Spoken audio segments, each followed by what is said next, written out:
Good evening, everyone. Welcome. I'm Chris Phelan, the chair of the Department of Economics. We are pleased to be joined tonight by the vice chair of our Board of Regents, Ken Powell, and his wife, Wendy Bennett. As we've done in the two previous years, we gather tonight to pay tribute to our alumnus, John Goldstein, and honor his work with this, the Goldstein Memorial Lecture. John Goldstein received his PhD in economics from this university in 1964 and went on to be well known for his personal and professional commitment to the environment. John was an extraordinary scholar with interdisciplinary instincts, insights, and conclusions, who went on to have a 35-year career in public service. Like so many of our alums, he applied the education he received here at Minnesota to tackle one of today's grand challenges. Now, he wouldn't be here tonight were it not for the vision and generosity of another alumnus, Richard Sandor and his wife, Ellen Sandor. Unfortunately, they were not able to join us tonight.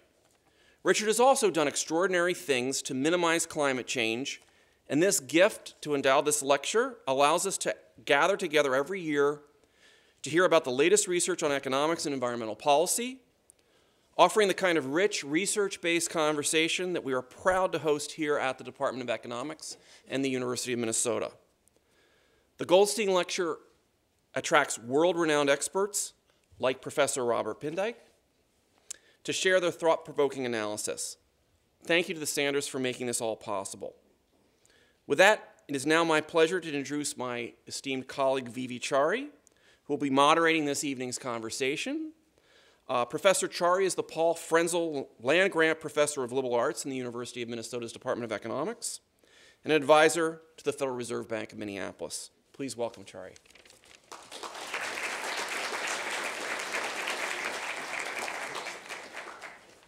Thank you, Chris. Let me add my welcome to all of you to the third John Goldstein lecture. It's my distinct pleasure and honor to introduce today's speaker, Robert Pindyck. Bob is the Bank of Tokyo Mitsubishi Professor of Economics and Finance at the Sloan School of Management at MIT. He's a research associate at the National Bureau of Economic Research, a fellow of the Econometric Society, and has been a visiting professor at Tel Aviv, Harvard, and Columbia. But Bob is an economist's economist. I personally have been deeply influenced by his numerous contributions in a variety of different areas, and the entire economics profession owes its gratitude to his pioneering work in a very wide variety of areas. Among other things, he's examined the determinants of market structure and market power, the dynamics of commodity spot and futures markets, some of this stuff with Avinash Dixit, another well-known notable economist, criteria for investing in risky projects, the economics of R&D, the value of patents, environmental policy, the economic and policy implications of global catastrophic events, and so on and on and on and on. He has published numerous academic journal articles, and he's the author or co-author of 7 books, including 3 very popular textbooks which have influenced generations of students of economics. We are honored to have him here this evening for the John Goldstein Memorial Lecture to share his recent research. Please join me in welcoming Bob Pindyck.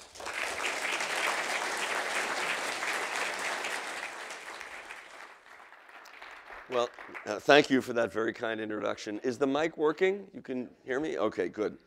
So I don't know whether this is the Atlantic Ocean or the Pacific Ocean, but it's not Minneapolis, so you can feel good about that. All right. Here's what I want to do in this talk. I want to begin by telling you what I think we know and what we don't know about climate change. I'll go over briefly some of the things that we know, some of the things we don't, and why it is that we don't know them. And then I want to talk about catastrophic climate change, which in my view is what really matters. It's not the most likely things that could happen, the middle 90%. It's the tails of the distribution that we have to worry about. I want to talk a little bit about how do we think about catastrophic outcomes? How do we assess the likelihood of a catastrophic climate outcome? We can't use the models that we have. I mean, there's a whole industry that makes models. They're called integrated assessment models, IAMs. But I'm going to explain to you why they're really not useful for this. What are other ways that we can go about thinking about the likelihood of a catastrophic outcome? And then, to get you really depressed, I want to explain that there are a lot of bad things that can happen. There are other catastrophes that we need to worry about. Once you start thinking about climate catastrophes, well, what about other catastrophes? And what I'll show you is that these are not independent. We need to think about them together. We can't look at them one by one. So that's the plan. Let me briefly tell you what we know about climate change. So first of all, we know that atmospheric CO2 concentrations are increasing, and that causes warming and other bad things like higher sea levels. And as I said, on net, they're bad. On net, they have a negative impact on social welfare. And that means there's something that we call a social cost of carbon. That when you burn a ton of carbon, you're not only paying for the carbon itself, but there's an external cost on society, namely because it's causing these bad things through climate change. So that means that we have to worry about the social cost. And it's the basis, figuring out what that social cost is the basis for what we do about climate change. If the social cost is very low, if burning carbon doesn't really have a big social impact, then we don't need to worry about this. If it's high, then we do. So we want to get a handle on how big this social cost is. Here's what we don't know. We don't know how large the social cost is. This is the big thing we don't know. And estimates of the social cost of carbon run from $12 a ton, this is per metric ton of CO2, to over $200, all over the place. We really don't know that number. We have models. People build models that will spew out estimates, but I'm going to argue those models are really not very helpful. Anyway, they give all kinds of numbers. Which model are you going to pick? Which set of numbers are you going to pick? And what really matters, if you think about this, is the possibility of a catastrophic outcome. If you don't think that a really bad outcome is going to happen, if you think that climate change is real, it's going to happen, but it's moderate, there'll be some increase in temperature, there may be some increase in sea levels, it'll have some impact, but not a huge impact, you don't need to worry about any of this stuff. You only have to worry about it if you're concerned about the possibility of a really bad outcome. That's what I want to convince you. So what's wrong with the models? We have all these models that people build. And by the way, I love models. I have a textbook called Econometric Models and Economic Forecast that I co-authored. So I'm into models. I think that they're wonderful, but they're misused often. And I think this is an example. What they do with these models is that you start out with some scenario for emissions of CO2. Okay, there's uncertainty about that, but it's plausible. And then given emissions, you project what the concentration will be in the atmosphere over the next 100 or 200 years. Again, there's uncertainty, but that's something you can do. That's reasonable. And then you project the resulting temperature increase. Now, I'm going to use the word temperature increase to mean climate change. There are other things besides temperature increases. You could have increasing sea levels, increasing variability of the weather, more hurricanes, more variability. I'm going to talk about all of that and use the words temperature increase. And what will that temperature increase be, even if you knew what will happen to the atmospheric CO2 concentration? Here, we don't really know. There's a lot of uncertainty. There's a lot of work that climate scientists have done. And we have, we have a lot of knowledge about this. But the problem is there are these feedback loops, and the feedback loops are critical to determining climate sensitivity, the reaction of temperature to higher CO2 concentrations. And these feedback loops are very, very hard to understand, and the answers depend critically on the exact values of the parameters in these feedback loops. We just don't know what they are. That's the problem. So we don't really know what will happen in terms of temperature increases in the next 50 or 100 or whatever years, even if we knew what would happen to climate, to the atmospheric concentration of CO2. And here's the real problem. What we want to know is, suppose we knew for sure that the temperature was going to go up on average by 3, 4, whatever degrees Celsius, all right?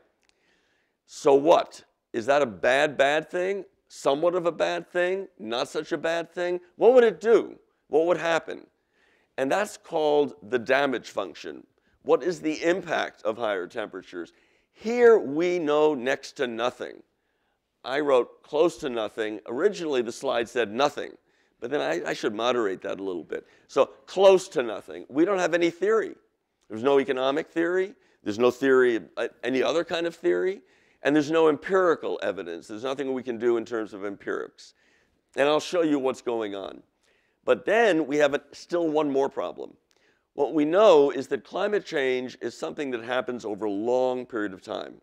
Not next year, 20 years, 40 years, 60 years, 100 years. That means we need a discount rate.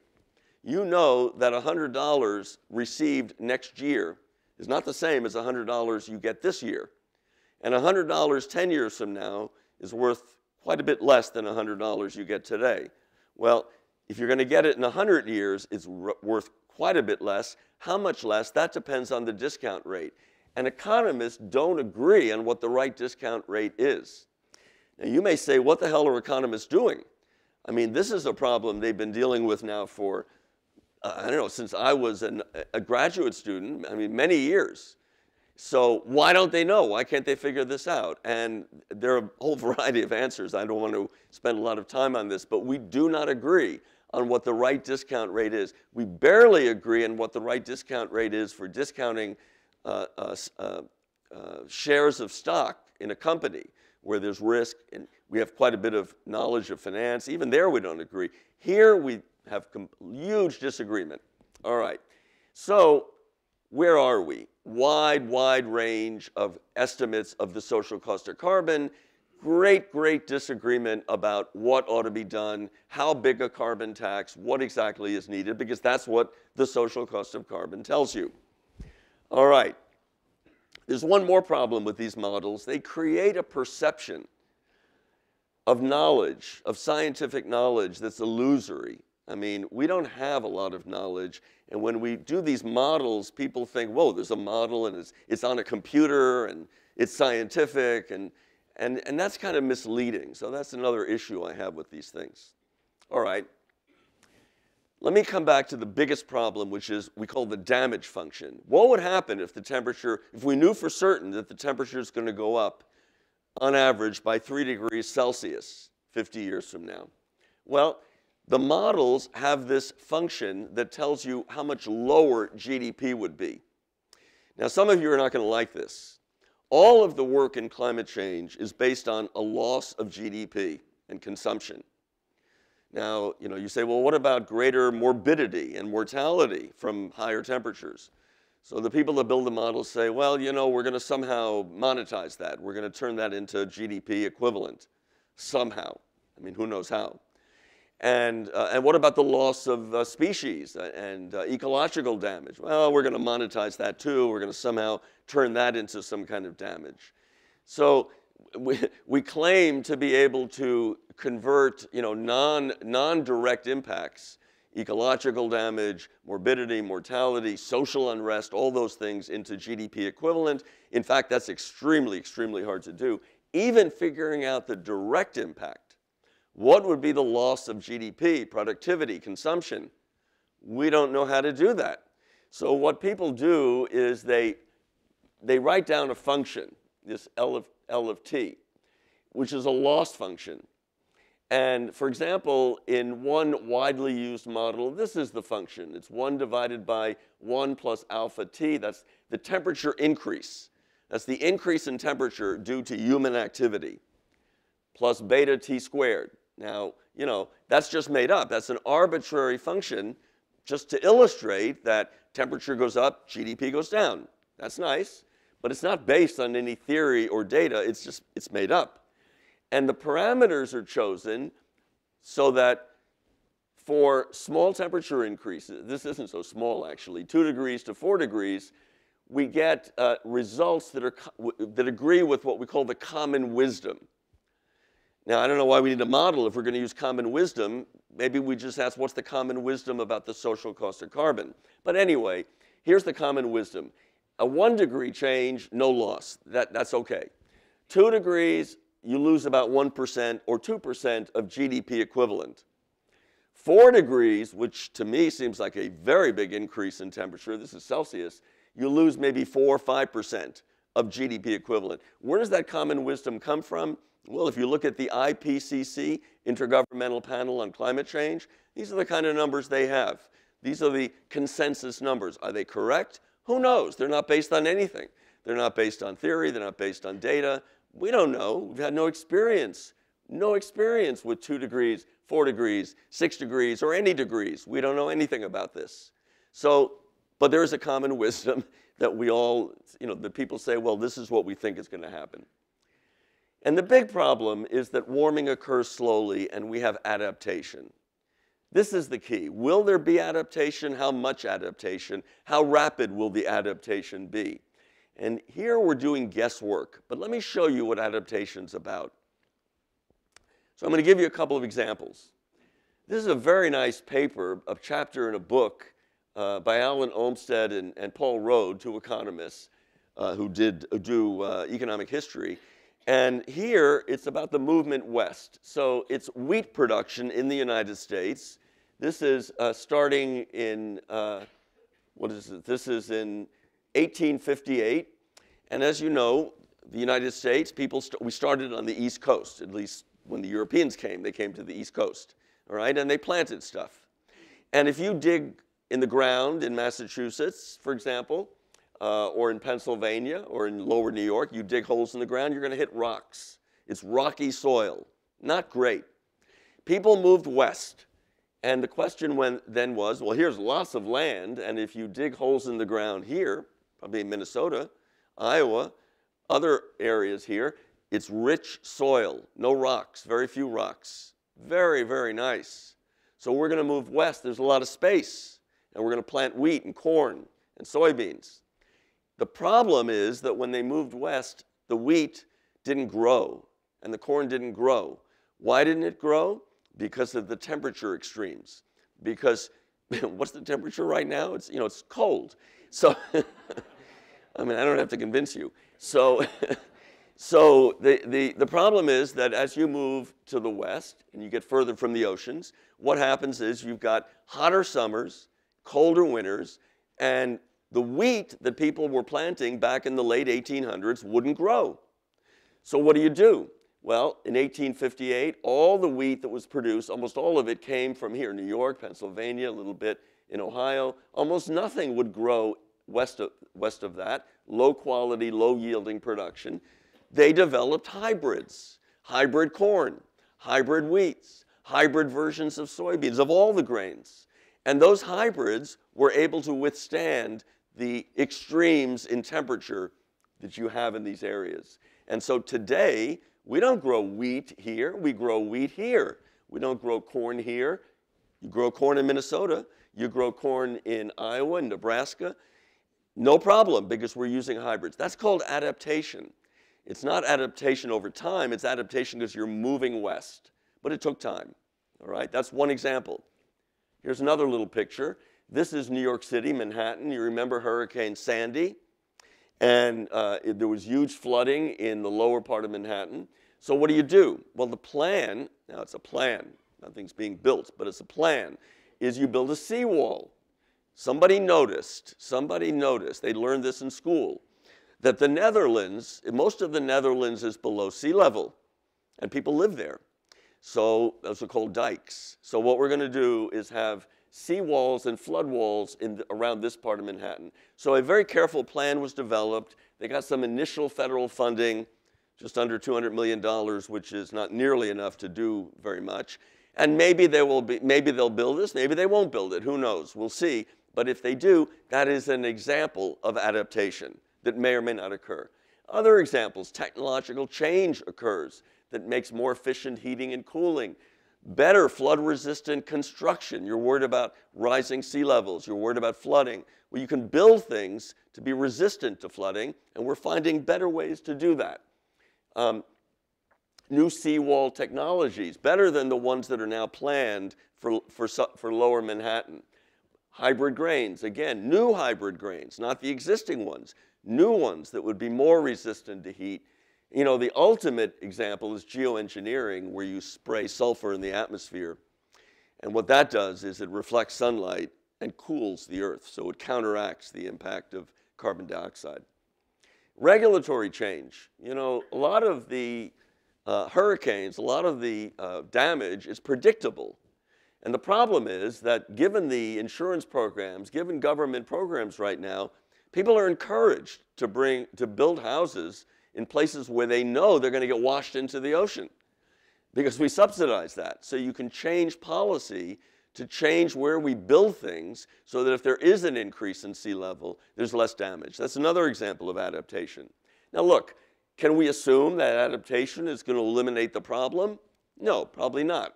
The question is, how much will it do? How much adaptation? To what extent will it at least reduce the problem? Okay.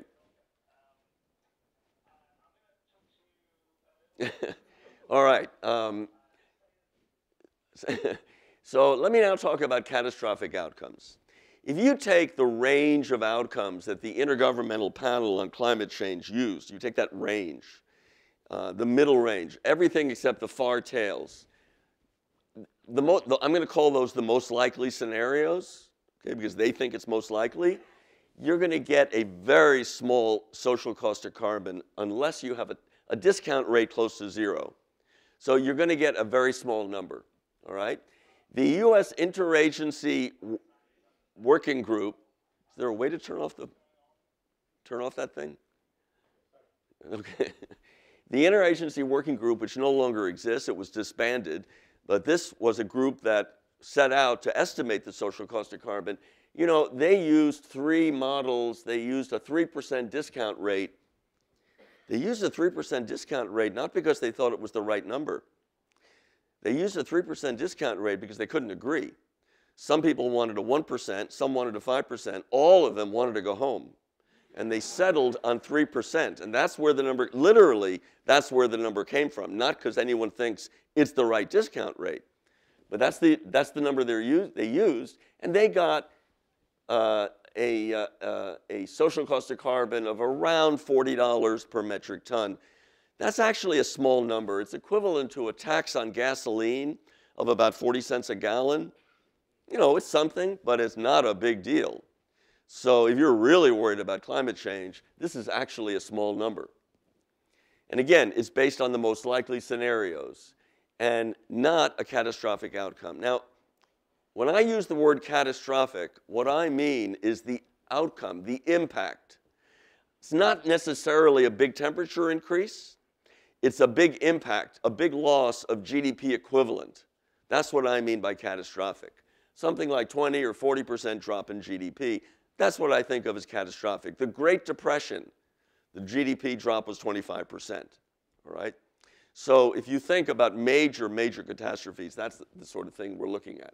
Well, what would do that? Is that possible? What's the likelihood? If you run some numbers and play with this, you'll see that you can get a much higher number for the social cost of carbon.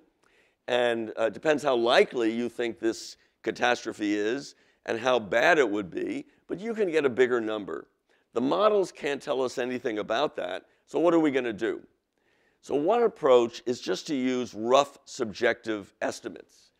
And this is kind of what we did back in the Cold War, all right? Those of you who are old enough, remember there was a Cold War? So during the Cold War, we were worried about a thermonuclear attack. And how do you think about that? What would that do? I mean, and it influenced, the issue was, you know, what do you agree to in terms of START negotiations, strategic arms control negotiations? What are you willing to do? And so what they did is they came down, there were no models, there was no data. So, you know, you looked at plausible outcomes and probabilities, the best you could do. That's all you could do. Maybe that's what we need to do to think about climate catastrophes. We don't have data. We don't have theories that really make much sense. Maybe that's the best we can do. And if you think about that, and maybe come up with some scenarios and probabilities that are plausible, then you can come up with estimates of a social cost of carbon. I did some back of the envelope calculations like this that were scenarios that to me were plausible, maybe not to you, maybe not to other people, but to me. And I could easily get numbers of $100 a ton instead of $40 a ton, very easily, okay? So that's one approach. Another approach is to use, which I've done, expert elicitation. So what I did recently is I surveyed, I'm going to call them climate experts, economists and climate scientists who have expertise based on highly cited publications in the last decade, all right? And the objective here, the objective analysis is impact on GDP equivalent. And so I didn't care really what will happen to cause the impact, high temperatures, higher sea levels, not such high temperatures, but a big effect, a big relationship between temperature and GDP equivalent. I didn't really care about what it is that would cause it. I want to know about the outcome. And I want to know what the probabilities are of those outcomes. If we don't do anything, business as usual, what is the probability of an outcome in which GDP equivalent drops by 20% compared to what it would be without climate change? Or 40%, or 50%? What is the likelihood? And those are the questions that I asked people that I surveyed. These people, again, economists, climate scientists. And with that information, I get an average social cost of carbon, which is the total benefit from truncating the impact distribution, in other words, eliminating the really bad outcomes, relative to the emission reduction that would be required. And that, too, comes from expert elicitation, from asking, all right? So we did this for about 1,000 people were surveyed. And for each respondent, some of them, the responses couldn't be used because they just didn't make sense. But for most of them, what we did, for every respondent, we took these numbers that they provided and calculated a social cost of carbon for that individual expert. Then we fit the data to the whole group or subgroups of experts and again calculated a social cost of carbon. So for example, the groups might have been climate scientists versus economists, North America versus Europe. So we looked to see if there were any differences, all right? And all of this stuff is written up in a paper that I wrote called The Social Cost of Carbon Revisited. It is on my website. But I'll show you a few results.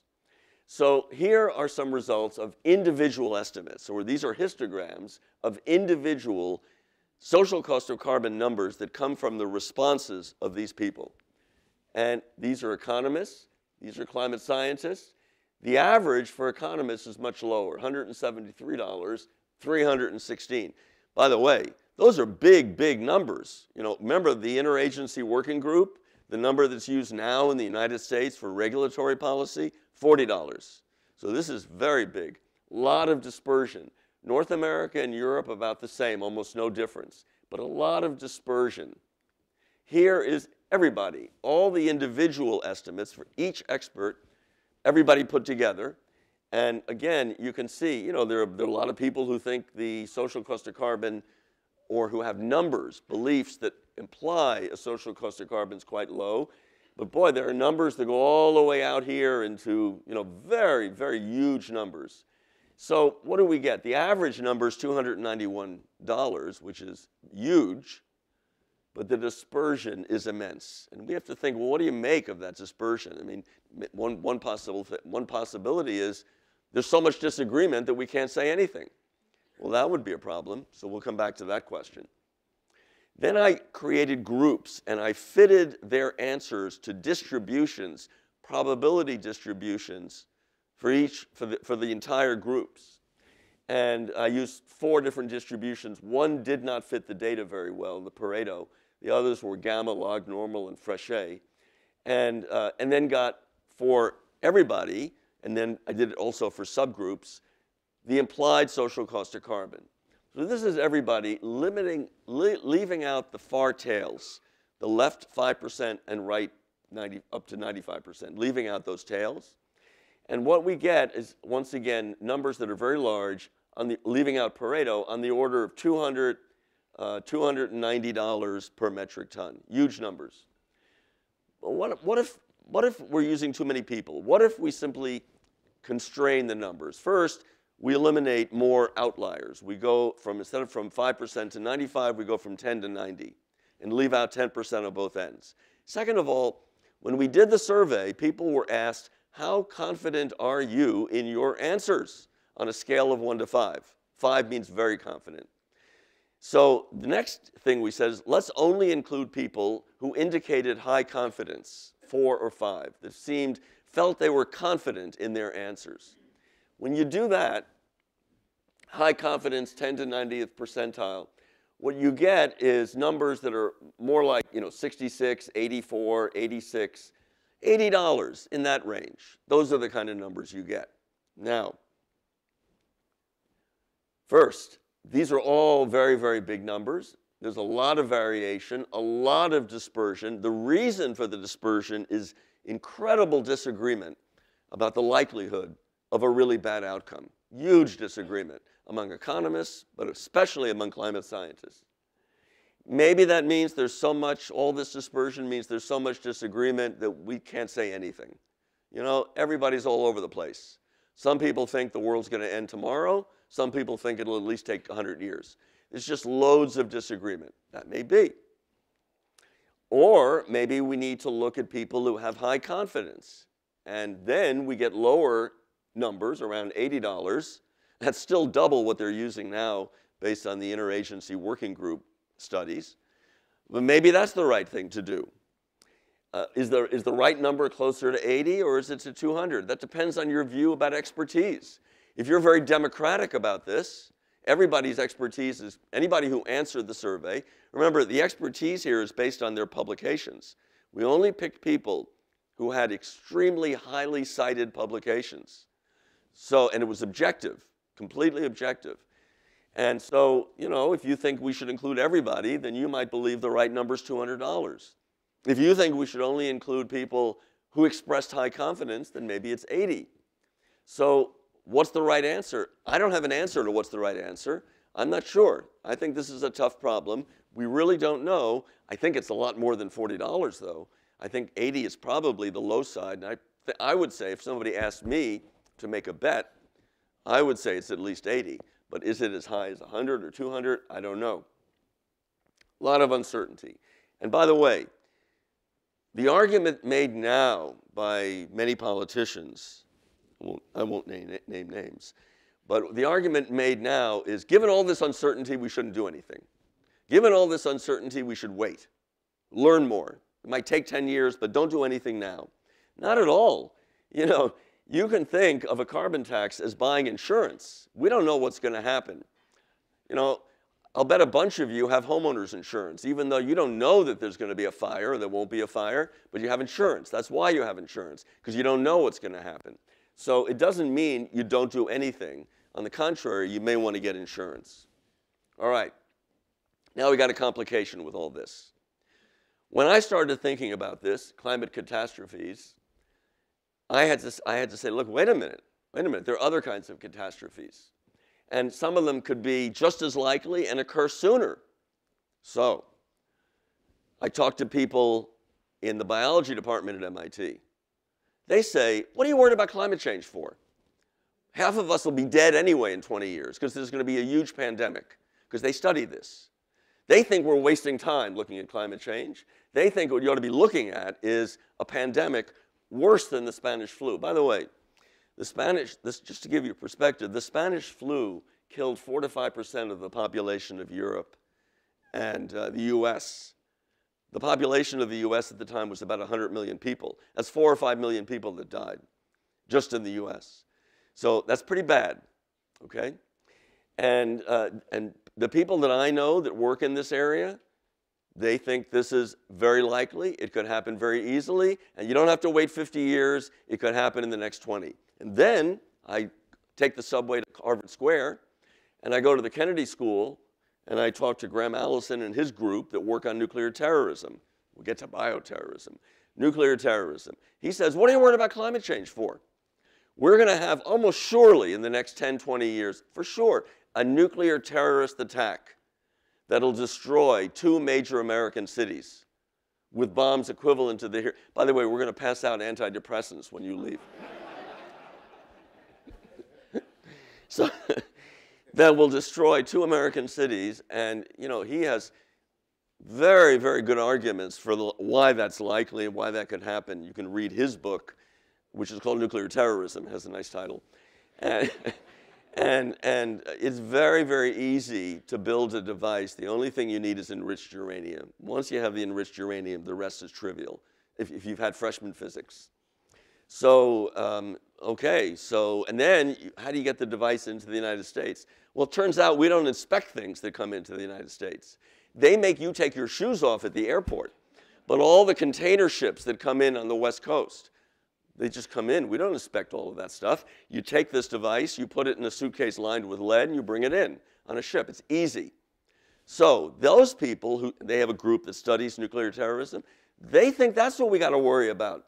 Not climate, we got to worry about nuclear terrorism. That's the big thing. It would do, and I have to explain something, it would do incredible damage, not just kill, you know, 1 million people and destroy a couple of cities. It would destroy the way we live.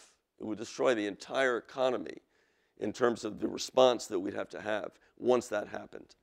Or, if you don't like nuclear terrorism, how about bioterrorism? Maybe you're into that. Well, the people that look at viruses worry about this. There's a group at the CDC that worries about bioterrorism. You could imagine terrible, terrible things happening with a bioterrorist attack. Not sarin distributed in a small area, a major terrorist attack involving a highly contagious biological agent. So again, something to think about at night when you're trying to go to sleep. Or extreme earthquakes or volcanic eruptions. I don't know how many of you saw the National Geographic story about Colorado and Wyoming and the possibility of a major, major eruption there that would practically sever the country in 2. So you have your own nightmares. You can lie down at night, close your eyes. You come up with your own catastrophes, your own list. I mean, I have friends who talk about nanotechnology and, you know, getting out of control, all kinds of things. Can we treat these one by one? So the people that do climate change look at climate change. They don't worry about nuclear terrorism. They don't worry about pandemics. They worry about climate change. The people that do, at the Kennedy School, that do nuclear terrorism, they just look at nuclear terrorism. What should we do? What's the cost-benefit calculus for that? Likewise, the people who do, at the CDC, who do bioterrorism or who do pandemics, they look at pandemics. Can you do that?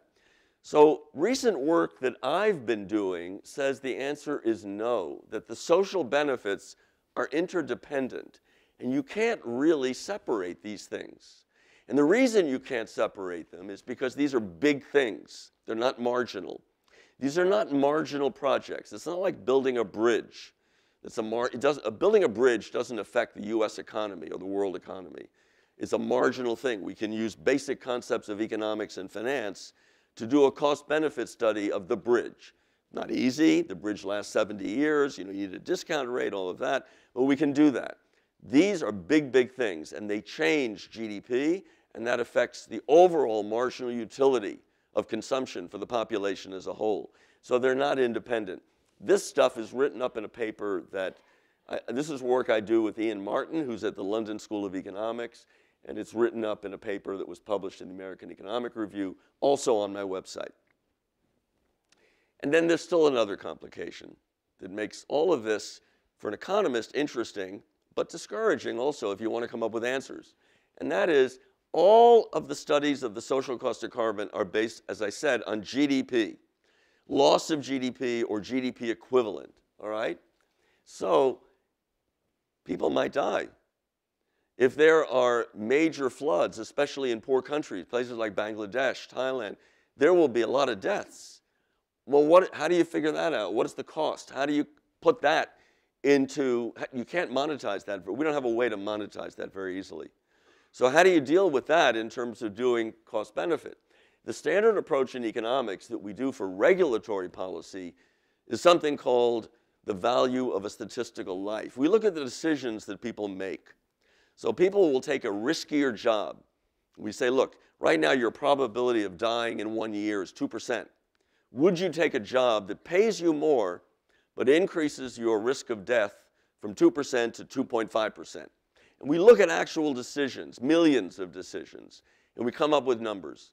And the number that the EPA uses, I say uses, used in the past, I don't know what they're doing now, probably nothing, but they used was about 9 million. And this is how you figure out things like, should we require airbags? Well, airbags in a car add $500 to the cost of a car, but they save lives. And you can have an estimate of how many lives get saved every year. But now you need to put that in dollar terms to compare it to the cost of the airbags. That's what they do. That's what they did. And they found out that, yeah, the benefits exceed the cost by quite a bit. We should have a regulation that says you need to have airbags in cars, all right? So I used some of this. We used this earlier in the earlier work. But the problem is all of this VSL, value of a statistical life, all this stuff is based on small probabilities and small changes. And we're looking at things with big changes, big possibility of death. We're not telling you that your probability of dying is going to go from 2% to 2.5%. We're saying that you might have a 10% chance of dying if there's a pandemic. After all, the Spanish flu, your chance of dying in a 6-month period was 5% in the US, for everybody in the US, all right? So we're saying those are big numbers. This doesn't work. And how do we value increases and decreases in population? And this is a whole area of economics that I'm fascinated by. I wish I had all the answers to give you tonight, but I don't, because it turns out that we look at this in very different ways. How do economists think about increases in population? Is that good? Well, it does a lot of good things. You know, those of you who are hoping to get Social Security, there better be some young people to pay for it.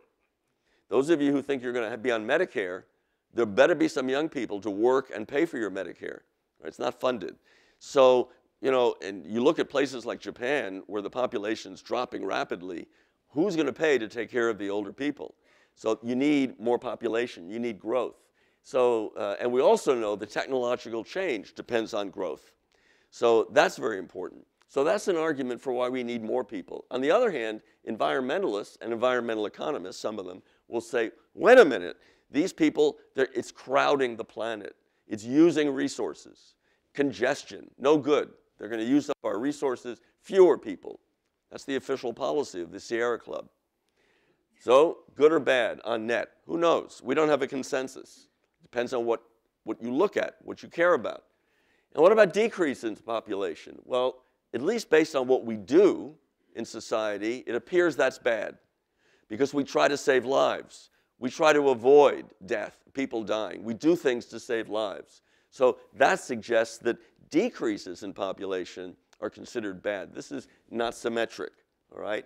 But how do you really value this? How do you put this into the analysis of what we ought to do about catastrophes when we're dealing with major possibility of major loss of life? We don't really have a good handle on that.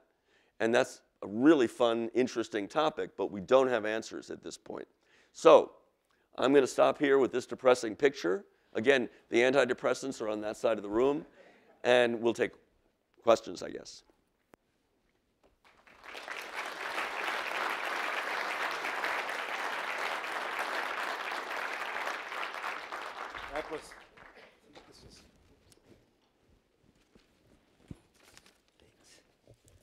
That was great, Bob. Thank you very much. We'll take some questions. I should mention that Bob Litterman was supposed to be in this chair, and I'm a very poor substitute for Bob, but compelling personal circumstances implied that he could not be here.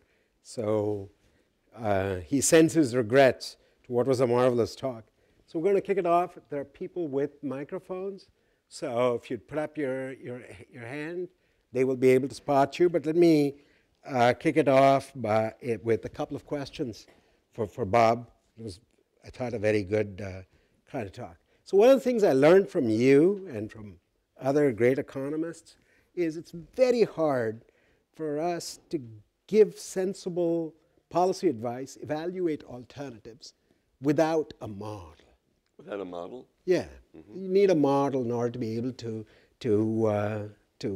give sensible, to understand what the effects of alternative policies might be so that we can pick something that's reasonably good.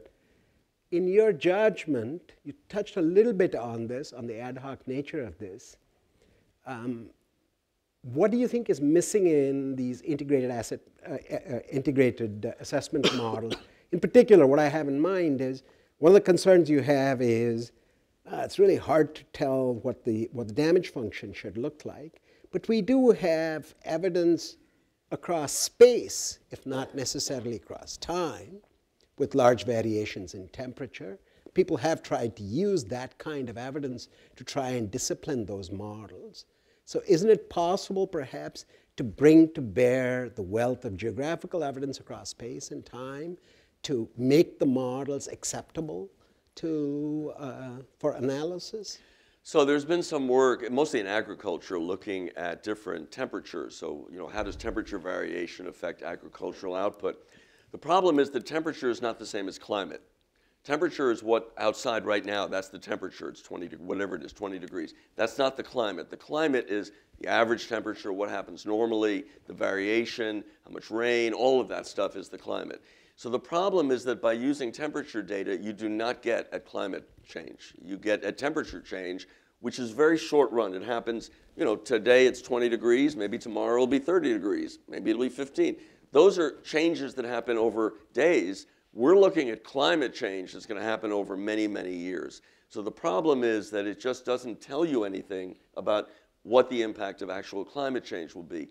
In terms of the models, as I think I mentioned at the beginning, I like models, and I build models, and we use models in economics all the time. That's how we teach economics. We build little models. And I think these models, these integrated assessment models, are very nice to teach the ideas, to get the ideas across. But they don't work in terms of actually giving us numbers. And I actually think that it's worse than they don't work. It's that they lead to this conclusion. They lead us to think that we know more than we really do. And they're a little bit dishonest in this sense. So, people sometimes say, you need a model to beat a model. I don't know, you need a fact to beat a model. And I'm not sure that the models are really helpful in this particular context. So let me follow that up, because I think we're all agreed that this is, at the end of the day, very much a quantitative question. Nobody serious anyway is talking about the physical, chemical, and scientific realities. But through some process, you and the experts that you elicited opinions from came up with guesses on the social cost of carbon. So what would you say to try and convince somebody? Say somebody in this audience said, oh, I think that the social cost of carbon is $5,000 a metric ton. What sort of evidence, theorizing, thinking would you advance to say, no, that's a crazy number? I'm not sure if it's a crazy number or not, but suppose I could always choose a high enough number so that you'd think it's crazy. So imagine I chose a high enough number so that you thought it was crazy. How do you arrive at the conclusion that that number is crazily high? Well, look, first of all, I can do my own little calculations with plausible estimates, just the numbers I think are plausible for a catastrophic outcome. And I can get numbers like $100, $200. I can't get 5,000, but I can get numbers like 100 or so. I did do the survey that I showed you of the expert elicitation. It gave a wide distribution of opinions, and that's an issue, that's a problem. Don't know what to make of that. I guess where I come out of this, if you ask me personally, if I was running the EPA or running, turning the dial on a carbon tax, what would I do? First thing I do is we'd have a carbon tax of something. I don't care if it's take the $40 that the interagency working group is using. Use that, cut it in half, make it so it has, it's hardly a burden on anybody, $20. Why? Because that puts into place the view that there is a social cost of carbon, that there really is something there. Later, we may want to increase it, may want to decrease it, but start with something right away. And I would think about this the way I think about insurance. I'm sure many of you, at least those of you who are younger and have dependents, kids or whatever, have life insurance. And if I asked you, what's the chance you're going to die in the next 5 years, you probably wouldn't have a clue. You don't know. But you have insurance. And I think of this as insurance. Let me turn to the audience. I've got a hand raised there and a couple. Well, why don't we start here, and then we'll go ahead. Yes, just going back to carbon tax or carbon fee and dividend, is there a model that you think works for the United States economy, and what do you think it would have a real impact on decreasing the use of fossil fuels and driving renewable energy? If we had a carbon tax? Well, if you have a carbon tax, I mean, if you believe that we should reduce the use of carbon, and by the way, this is not a US problem, this is a world problem. So carbon dioxide goes into the atmosphere and the entire world is affected. You need an agreement. That's what makes this so hard. You need an agreement among lots of countries. The easiest way to get an agreement is with a harmonized carbon tax. That's much easier than agreeing on actual limits to emissions. But anyway, you come up with a number, you think that there should be a carbon tax. If there is one, it will reduce the use of carbon. If you impose a tax and you say it's going to be more expensive to burn coal or to burn oil, the people will burn less of it. That's what happens. Price goes up, people use less. So, and we have estimates, we have numbers to figure out that there we're pretty good. We can estimate pretty well in the US, in Europe, in other countries, we can estimate pretty well what the impact of a carbon tax certain size would do to the use of carbon. There we can say something. I think we had a question back there, and then we'll come back here. Yeah, I have a question about, so the usual thing we do when there's an externality is we suggest tax the thing that's causing an externality. But when the externality's cost is uncertain, like in this case, my impression is that that also has implications for other things we might try to do, like you mentioned geoengineering, something that would be useful in case of a catastrophe. First of all, do you have is that impression is there something to that? And then are there other, I don't know anything about it, geoengineering or other things that people think about that would kind of be like a sprinkler system instead of fire insurance for the house? Right. Yeah, I mean, geoengineering, right, it's not a panacea. It doesn't solve the problems, because when you put sulfur in the atmosphere, it comes down into the ocean as sulfuric acid, and it acidifies the ocean. So this is not, something that cures everything. But I think that we should be doing research and working on ways to react to a catastrophic climate outcome should it happen. I think that's important to do. I think we have to look at all of these channels. Again, it's a form of insurance. Oh, thanks for your lovely talk and the way you put some years of work together to work to your, I don't know if to call them skeptical, to your great uncertainties, which I think are quite important. I'm going to try to make the question simple. I come kind of from a public health background where the discounting rate is a bit of a problem, because you end up saying, well, don't discount, because people live 70 years. We're thinking multi-generations. Any discount rate larger than anything really works. And I was thinking, with your expert modeling, you ruled out some extremes. It might be worthwhile to rule out all of those that give high discount rates or use high discount rates. Did you try that and get a result? Yeah. That's my first question.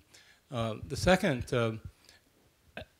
this is in a way a question about rational decision making and balancing risks and so on.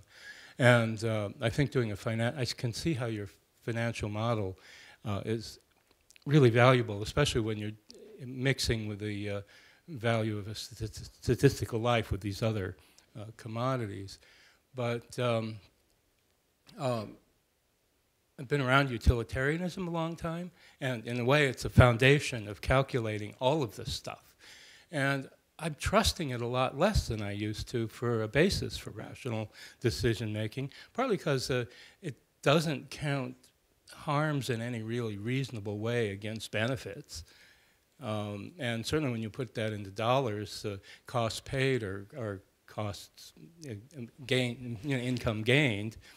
And then some of these long-term projections, just about David Archer at Chicago has estimated, well, just in calories, how many calories of climate contribution you make versus calories or ergs of energy you get driving a car, and it's like a ratio of 40 million to 1 over the time the energies, the carbons in the environment, which no utilitarian calculation can help. So I'm trying to ask a question about where, in some ways, life, and human and non-human life is primary, discounting rates is problematic. Is there some way to get that more forward? And second, is utilitarianism really the way to go on that, given that it has these huge weaknesses? Yeah. So first, just you asked about the discount rate and what do the experts say about the discount rate. Surprisingly, there wasn't a whole lot of disagreement. So the discount rates that people gave were around the 3% that the interagency working group used. So that's what they said. But you just say that's wrong. Well, I'm just telling you what. Hang on. Let me just answer the question. So you started out. Your first question was, what did the experts say? And there wasn't a whole lot of variation. The variation was the beliefs about the probability of a catastrophic outcome, not the discount rate. Second of all, in terms of utilitarianism, I think what you're getting at is expected utility. We're applying probabilities. And look, and should there be any discounting? I mean, the problem here is that if we start talking about an economic response to climate change, which means either a limit on emissions or a tax, we're dealing with an economic problem, and we have to think about what is an expected outcome. Now, it may be that we say that there's so much disagreement that what we're going to do is simply impose a tax. We're not sure it's the right number, but we're going to do it just as an insurance policy. Even if it's the wrong number, we're going to try something. There's a question back there, I think.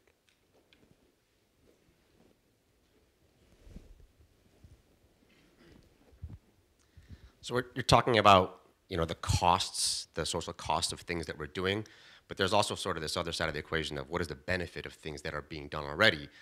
And as we talk about sort of placing a value on the, what's referred to as ecosystem services, in order to protect these things, how do you think about, are we risking, by placing a monetary value on these things, are we risking subjecting them to the same sort of vulnerabilities of transactional sort of extraction and destruction? And are we putting them in the same sort of streamlined thinking, mentality of this is something that can be transacted upon in the sort of everyday occurrences of a capitalist economy? How do you sort of reconcile that? Right. So that's a common objection. People say, well, wait a minute. I mean, take something. I'm going to use an example that's easier to think about: airbags. And should we have airbags? And people find that airbags will save lives. Oh, end of story. And if they save lives, you got to do it, right? In fact, we should lower the speed limit to 20 miles an hour because that also saves lives. So I can tell you there are a lot of studies about probability of fatalities versus speeds. If you lower the speed limit, you will save more lives. So if the view is don't get transactional, don't deal with money, life is precious, there's really no limit to what we can do. Somewhere along the line, I mean, I'm an economist, so that's the way it goes. Somewhere along the line, we have to do trade-offs. We have to say, what are we willing to give up in order to get something? What are we willing to give up in order to save more lives on the highway? And those are the calculations we make. And I think it's the same thing here with ecosystems. You can say, I know people who will argue, ecologists, who will argue that an ecosystem, that it's a sin, it's a religious sin to do anything that would hurt an ecosystem. It's an absolute wrong that all this stuff with social costs and benefits, it's just wrong because doing anything to harm the ecosystem is wrong. Well, that's great, but then, what do? I mean, we could stop eating, we could turn off all these lights, and, where do we stop? So somewhere along the line, we make decisions, and we say, how far are we willing to go? What are we willing to do? How much are we willing to give up in order to protect ecosystems, protect species from going extinct, protect wilderness? What are we willing to do? What are we willing to give up? Because it's costly. And if we say we're going to do everything and there's no holes barred, no limit, then we're not going to have much to eat tomorrow. So there has to be some limits. Let's make this the last question. There's a question back there, I thought. Anyway, let's make this the last question. One thing that you didn't really mention, so we think about the tax, right? The other side of that is a lot of, or not a lot maybe, but new studies, especially from Wall Street, from a guy called Mark Jacobson, find that the abatement cost of carbon is actually negative, which sort of flies in the face of a lot of the reasoning behind Nordhaus's model and other things like that. What would you say is the policy solution if we think it might be possible to have negative abatement cost? Well, that would be wonderful, but I don't think it's true. So I think that I've seen those studies, and I think they're just not credible for a variety of reasons. But look, if you tell me something's free or it's negative cost, wonderful. That's the answer, if it were true, but it's not. I think, we can have these, and we will have a reception following this event where you'll get a chance to talk to Bob. But let me ask everybody to give Bob Pindyck a big hand for what was a wonderful talk. And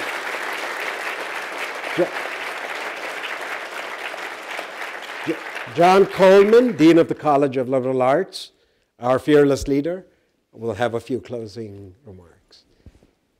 Well, excuse me. Thank you very much, Chari. Thank you, Professor Pindyck, for being here. Thank all of you for being here as well. I do want you to know that the improvements in Twitter on Tuesday have been used to great effect because I was able to tweet out more comments about your talk than would have been true on Monday. So there is my long review of 280 characters. I used them all, I think, out on Twitter. But it was a terrific talk, and obviously the antidepressants will come in helpful at the end as well. I am John Coleman, as Professor Chari said. I'm the Dean of the College of Liberal Arts. I want to thank Professor Pindyck for making the trip here to Minneapolis. We both have an affiliation with MIT, Professor Pindyck as a professor in the Department of Economics, and my affiliation is the Political Science Department, where I got my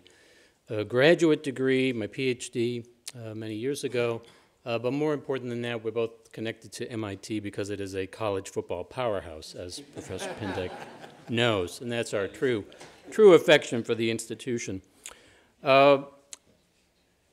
Tonight's talk made us think a lot about how economics, the discipline of economics, can inform our thinking on environmental policy. And this is always a critical conversation, but particularly timely right now. Analyzing the social cost of carbon, the likelihood of climate disruption leading to economic catastrophe, which I thought was a fascinating way to approach it, and other types of calamities as well, competing for our attention, if you will, whether they're man-made or otherwise, are really absolutely vital and, as we saw, very difficult questions to answer and to respond to. This is, as was mentioned by Professor Phelan earlier, the John Goldstein Memorial Lecture in the Department of Economics here in CLA. And we are very honored to be able to have this annual lecture in the department and in the college. John Goldstein's passion and dedication for the environment is reflected in the focus of this lecture series, cutting-edge research at the intersection of economics and environmental policy. We are very proud to count him among our alumni and to know that he serves as an inspiration for our students today who aim to use their liberal arts and economics education to address the greatest challenges facing communities here in Minnesota and around the world. I also want to repeat Professor Phelan's comments thanking Richard and Ellen Sandor, whose generosity made this evening possible. We appreciate their unwavering support of the Department of Economics and the College of Liberal Arts. I do, since I'm extending thank yous, also want to extend thank yous to our guest for, he referenced his book on economic models, and that turned the light bulb on, and I thought, yes, Pindyck and Rubenfeld. How many times did I use that expression over the years when I needed to get an answer to a question? So I want to thank him for all of his work that has made all of us better scholars. So I want to thank you all once again for joining us. As Professor Chari mentioned, we do have a reception out in the atrium. I encourage you to stay a while and talk and have a chance to talk with our distinguished guests. Thank you for being here.